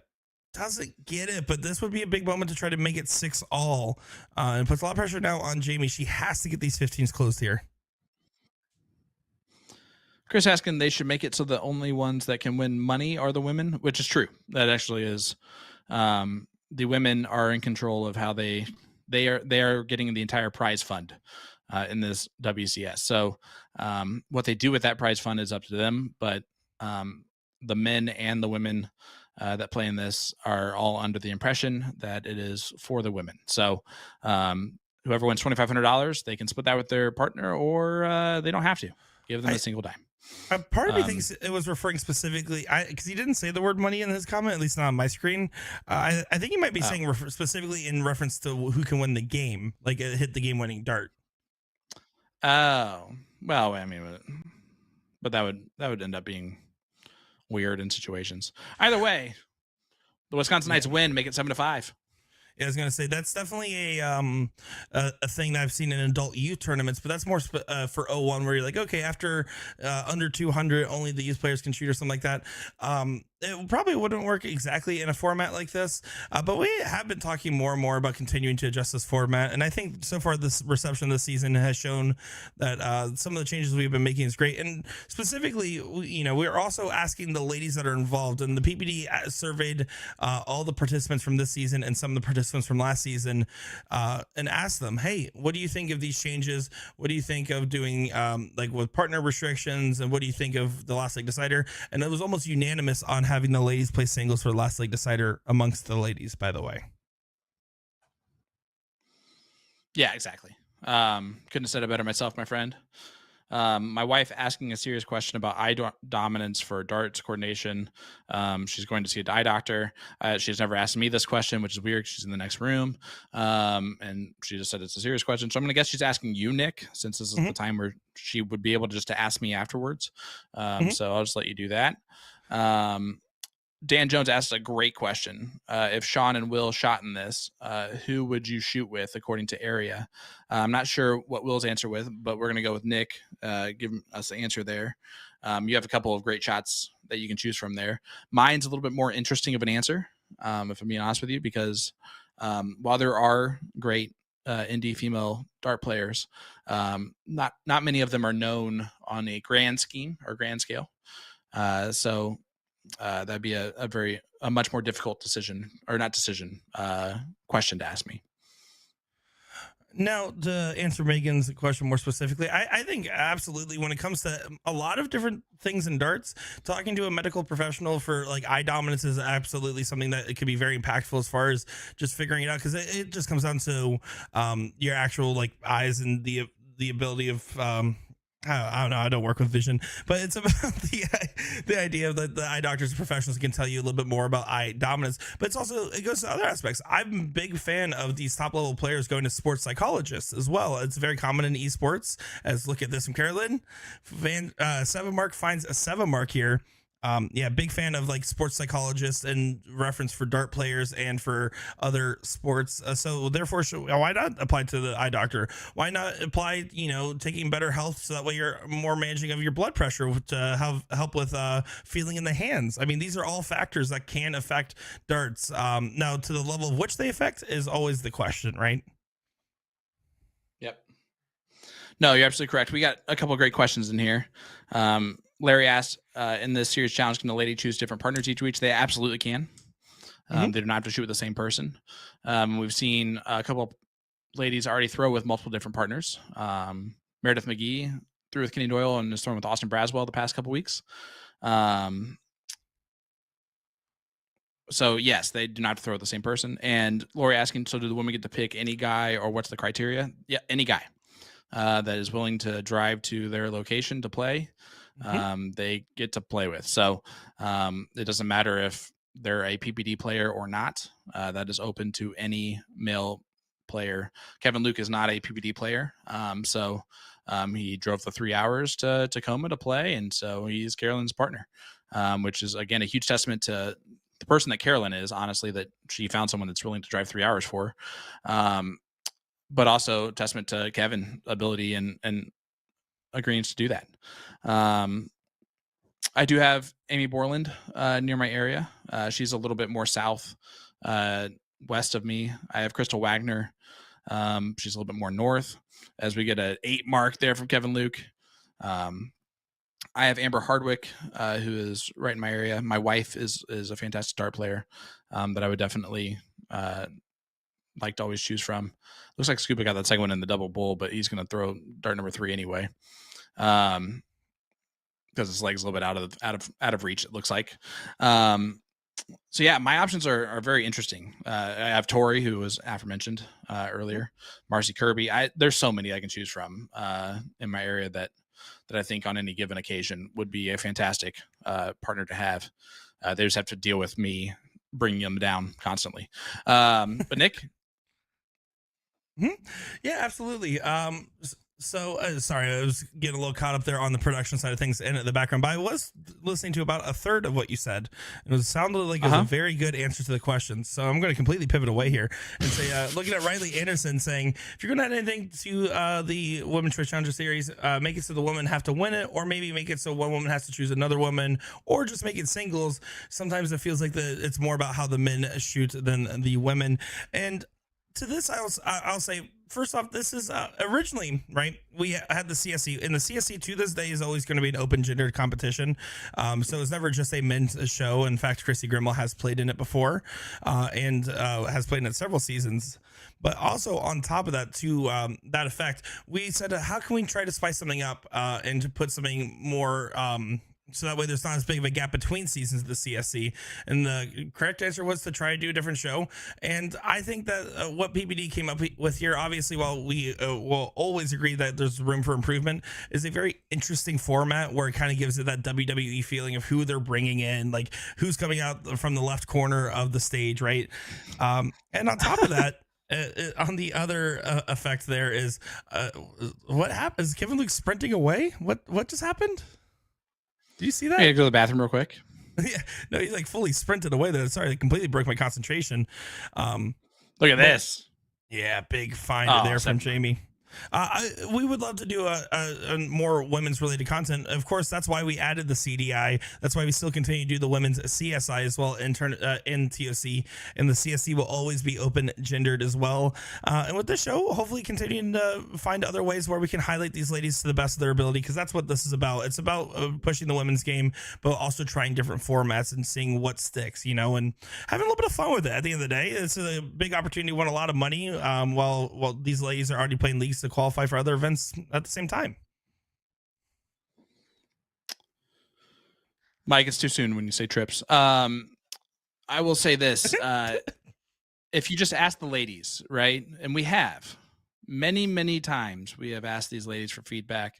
We've asked the men as well that they play with for feedback. And most, if not all of them, love this format. They love the ability to choose their own partner. They love the ability to kind of have control of that.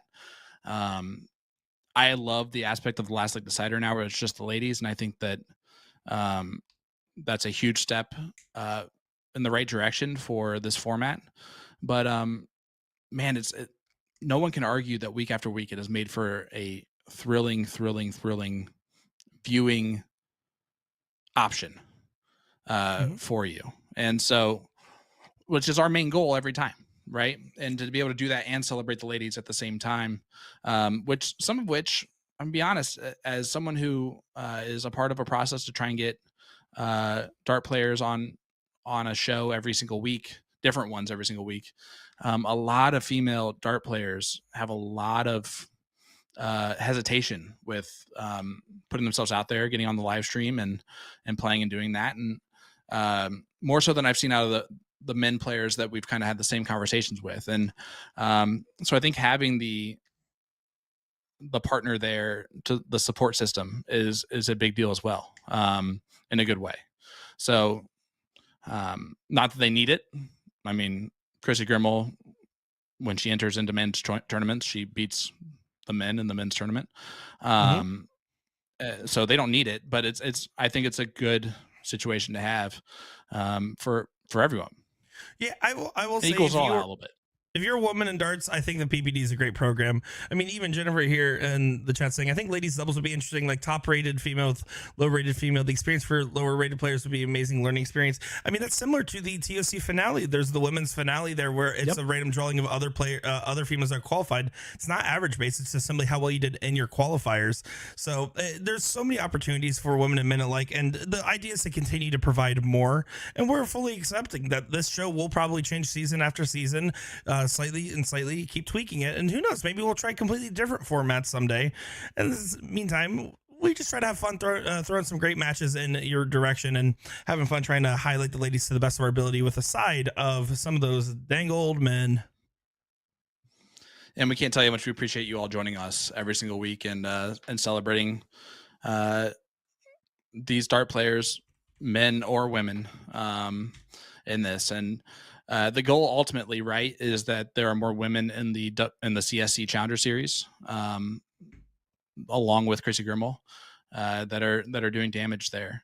It's going to be a matter of time, guys, before Bo Greaves becomes a PDC professional dart player and starts winning tournaments in the PDC. It's only a matter of time before that becomes more of a everyday type of situation, which is in this type of game of darts. It's one of the greatest things about this game is that it doesn't matter how tall, short, gender, in shape, out of shape you are. Does they help at times? They sure can. That doesn't necessarily mean that they do. So it's a great game for absolutely everyone. And so it kind of is an even playing field. 8 feet away from the board. Board's same size for everyone. Each person gets 3 darts. Let's go. Speaking of 3 darts here, 3 darts needed, or maybe just 2 for Steve Diker. 2 bulls plus a third one, because I almost said that right and I completely screwed it up. Totally. As they move one leg away from victory here, 8-6 scoreline now. As our referee and scorekeeper Keegan would say, well, it's easy from here. Carolyn and Kevin, you got to win the rest of them. in order to See, win this thing. So I was quoting Keegan this evening. Every time we came back from stream, there's a good couple times where I was like, "It's cricket time." I kept doing it. So I love Keegan over there on your show. that is the name of our show this week too. It's cricket time. So a lot of cricket format as well tomorrow. Looking forward to that. But yeah, Keegan's definitely the star of our show, hands down. It's not even a competition. We don't even try to make it one. But yeah, it is what it is. My wife is very commenting tonight, and that's a long diatribe there. I like what she has to say. But but she's always smart with what she says, and Absolutely. she's definitely the smartest one in the family for sure. You guys would know that just by listening to me speak for 5 minutes, but even still. Hey, don't forget, you can get 10% off and free dart accessory packs with every win more MVG authentic darts you purchase. Plus, you'll automatically get entered into a raffle to win a signed set of MVG 85% darts and a signed MVG player card. Giveaway ends July 1st. Good luck to everyone. You can also enjoy an additional 10% off closeout darts as part of A to Z Darts Summer Splash Sale. While you're at it, shop the new Winmore Mini 2024 launch, the Shot Red Line launch, and Cali West V2 dart barrels. Lastly, make sure to send Nick a angry email about how much you hate that he tried to steal Sean's lines, and make sure to check out the blog for 3 ways to remove broken tips from your dartboard. Just head on over to azdarts.com for all your darting needs, and at Nick DeShera on Facebook for all of your hating needs. Listen, I was also ready to do the same ad read. Okay, I just thought it was really funny that we chose around the same time. I definitely waited for you to start saying it, and I'm sorry. I didn't mean it. I did mean it, but I don't feel bad about it. You know, I'm not sorry. Apparently, I just found out. No, you're not. Hey, guys, by the way, don't forget, if you leave a comment or chat, hit the like button on our Facebook page, you'll get entered into tonight's live stream giveaway brought to you by A2ZDarts.com. Tonight's live stream winner will receive a Red Dragon Firestone Grande dart case. Grande as in large, which can hold 4 sets of darts plus accessories. You know who you are. You're the type of person that has 8 sets of darts on you at all times. You're the snake bite, the Peter Wright of your group. You get called that from time to time. And guess what? You need a Red Dragon Firestone Grande dart case like Peter Wright probably has. So leave a comment or chat. Just let them know where you're tuning in from. Let us know who you have in this one. 8-6 score line. Do the Wisconsinites finish the job, or is it comeback kings for the Washingtonians? I will say right now what I am cheering for is some more booms to go off so that way your 9-mark line doesn't hold. Currently sitting right at now, it's 9, perfect. And even with one more, it would be perfect. Look at that from true. Kevin.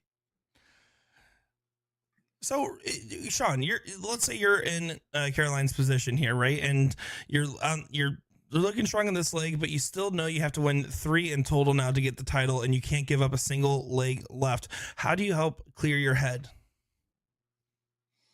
You just throw your darts. This leg shouldn't matter. It's the next leg that's the important one. You should win this one with a throw, especially with this lead that you have here. As my headphones just told me I had low battery. That's not a good sign.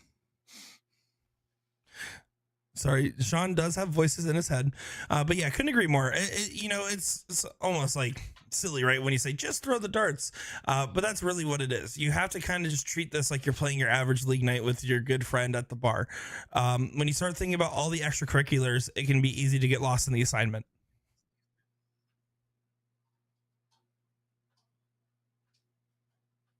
Kevin just trying to go for the trip 16, trip 15. He's fully readjusting himself. I think at first I was pretty much on the line there, and you can see he pops it.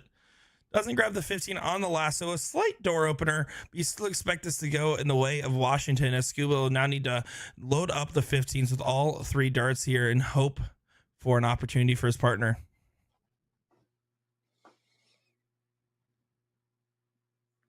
And I'm going to go for these batteries and these headphones to last another, 15, 20 minutes if needed. Yeah, exactly. You know what? Everyone pay some respects to Sean's batteries dying in his headphones.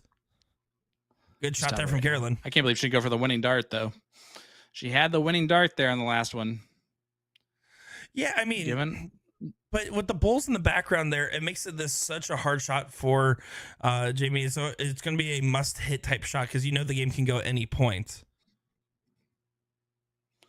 That's true, but Jamie's hit a 9 mark. And she was just a 9 mark away there from really bringing him right back into this leg, and it's a winning leg, so like a match winning leg if it happens to go awry. Kevin double goes for the double, hits it. A sensible double there, not a Maloney double. And we got ourselves an 8-7 score line, and here is the leg. So really what you're hoping for here, first of all, is there's no offense to Jamie, but for Jamie to mess up these 20s. She hasn't done so yet, but you're hoping for that if you're Carolyn. And then it's go time. And if you're Jamie, you're thinking, man, I really want to drill these 20s right now. Yep. I do that, and it's go time. Needs to settle this last dart in, and does do so. You can tell those first 2 darts were a little nervy. Dart. That last dart was full confidence, full bore at the board.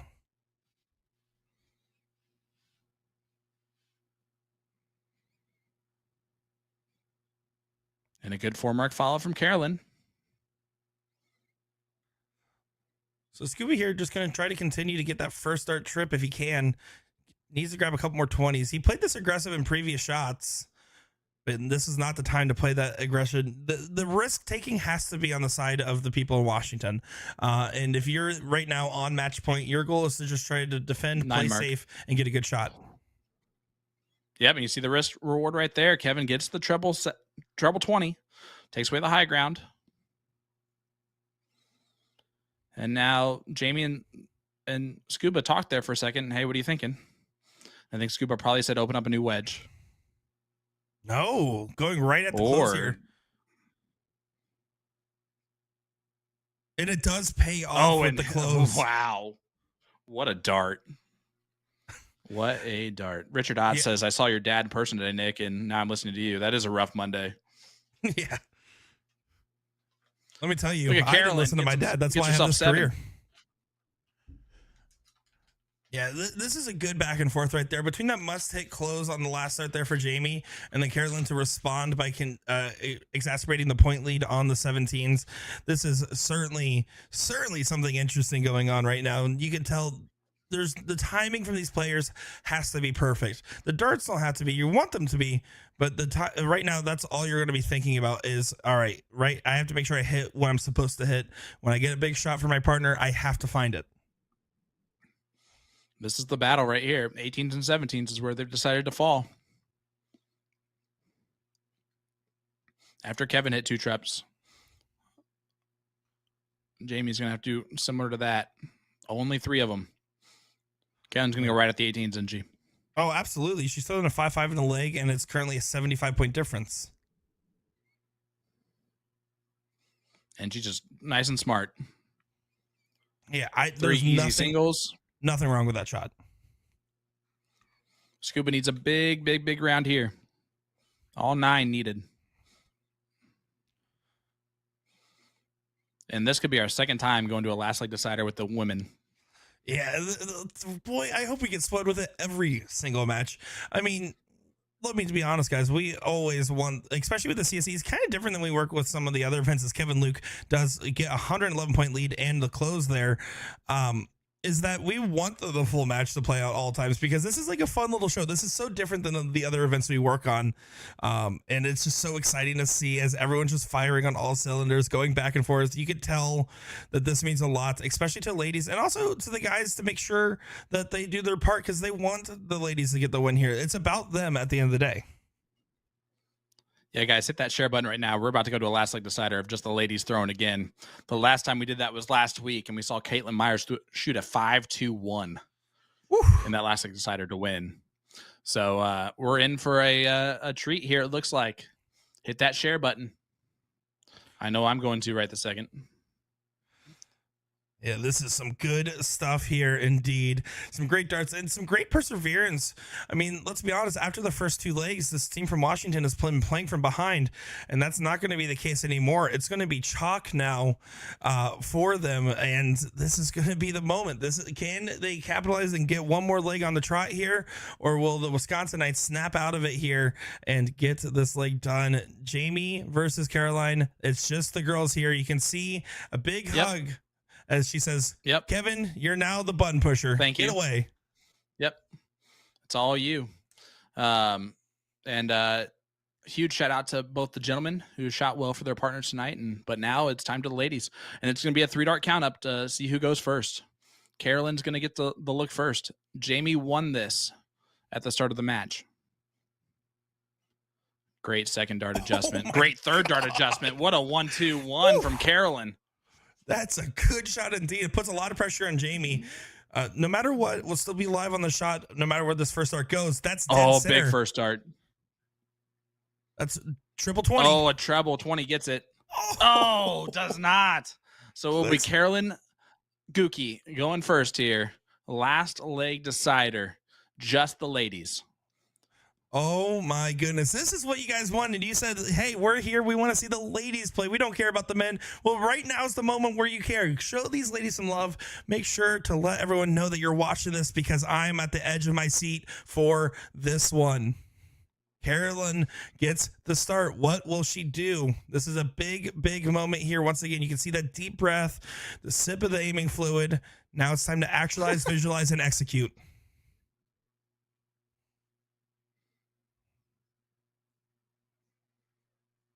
Looking for a treble. Does not get it. So Jami an opportunity early here to steal the 20s in the high ground. She has been, I'm going to call it dynamite on these 20s on the start all night long. Needs to keep it going here. Has to get at least a close. Does do so. Does get it closed. That helps, but it doesn't really take away the advantage of going first. Carolyn here has been pretty successful at finding the trip 19. She's going for the close first. We'll get one dart to try to get a number on the board. You can see the nerves in this moment right now. You can see the pacing back and forth. This is some intense stuff.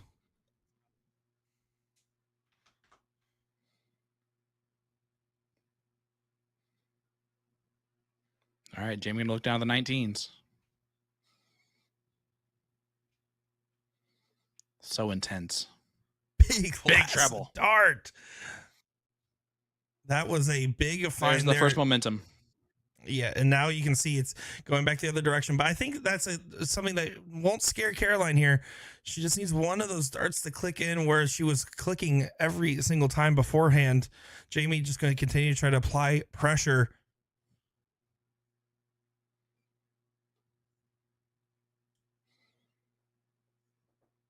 Another great night of darts here, the WCS. If this format continuously gets us last league deciders where the ladies are the ones throwing, I don't think there's going to be complaints from anyone.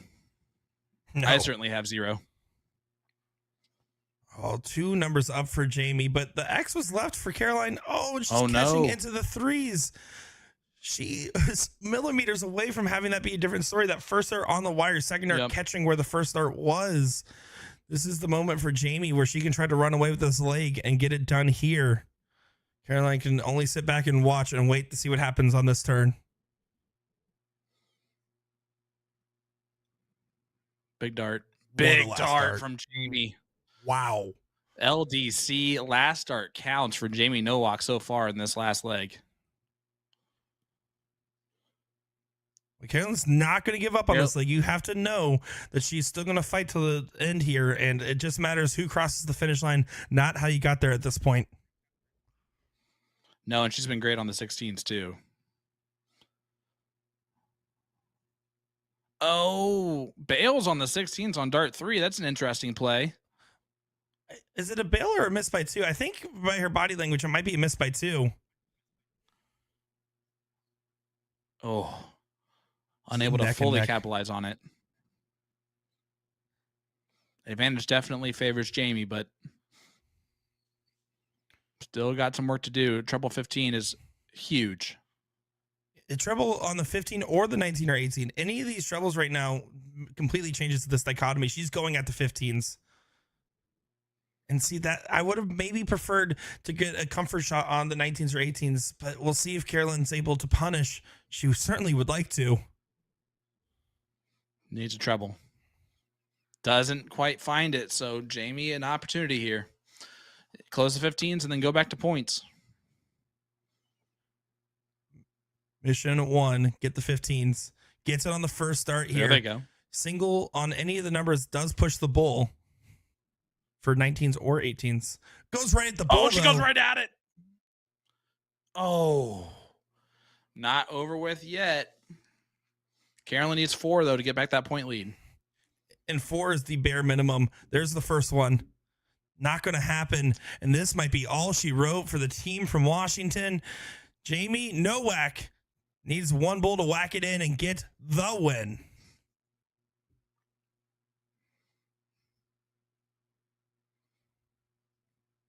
And there it is for Jami. She does get it done. A little sigh of relief.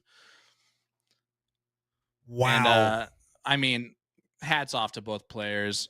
Congratulations to Carolyn Ngugi and Kevin Luke, who shot phenomenal. I mean, did their job entirely. Shout out to them for that. But the Wisconsinites will move on in this dart tournament. They will take on the winner of Cheyenne Richards and Crystal Anderson. That's going to be a tough one next match for them. Meredith McGee did move on against Heidi Nelson. Hunter Smith defeated Hunter Smith and Kelly Siper, the other match that's going to go on there. But how about this? Jami's in the money. Yeah, she is. And she's going to be happy with how she played in that last league decider. And let's be honest, she just played really steady darts there and played right around her average. And Carolyn, she's going to be thinking, man, what if one of those wires goes the other direction? And it's going to be one of those questions that kind of chomps at you a little bit. But hold her head up high. She started off so well in this match. She represented herself really well. And she's only been playing for 6 years, right? We're going to see more of her. She's going to continue to push herself and try to continue to push the women's game as well. But tonight is Jami's night, isn't it, Sean? Yeah, hats off to Jami. She shot phenomenal. Scuba shot great. I'm excited to see those averages when they come out, because I think they all were above what they had averaged so far this season. It was a great match on stream. Excited to see both those players play, and excited to see what comes up next. We have a great matchup coming up next Monday. Chrissy Grimmel taking on Lane Lysak, which means it's Chrissy Grimmel and Danny Baggage taking on Lane Lysak and Leonard Gates. That's going to be a doozy, Nick, and I'm looking forward to it greatly. I'm just disappointed. You said hats off. I immediately took my hat off and you did not. So I'm just saying that was very much a missed moment there. But yeah, no, excited. Lane Lysak will have her first appearance on the live stream, and a very talented female shot. Guys, tonight was all about the ladies, and tonight was all about you guys also tuning in and giving us your love and support. Thank you all for the kind words of encouragement for the ladies, for us, and everybody else in between. This was a good night, Sean, and I think that's pretty much all she wrote for us. Yeah, I thought I saw a ghost there, but then I realized it was your face. Yeah, that's definitely all she wrote. Casper, you've been a friendly one this evening, buddy. It's been an absolute pleasure to have you. Won't be excited to have Will back next week, but what can you do? You know, you're stuck with what you got. All righty. Well, you guys heard it here from Snooki. We'll be back next week with more great darting action. Have a good night, everybody.